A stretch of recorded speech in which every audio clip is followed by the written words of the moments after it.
মা গো, আমায় ছুটি দিতে বল। সকাল থেকে পড়েছি যে মেলা, এখন আমি তোমার ঘরে বসে করব শুধু পড়া পড়া খেলা। তুমি বলছো দুপুর এখন সবে, না হয় যেন সত্যি হলো তাই। একদিনও কি দুপুরবেলা হলে বিকাল হলে মনে করতে নাই?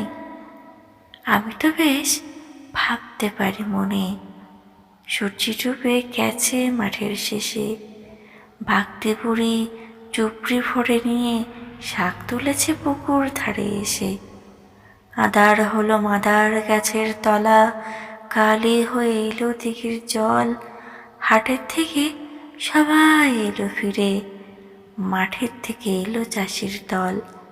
মনে কর না উঠল সাজের তারা, মনে কর না সন্ধ্যা হলো যেন।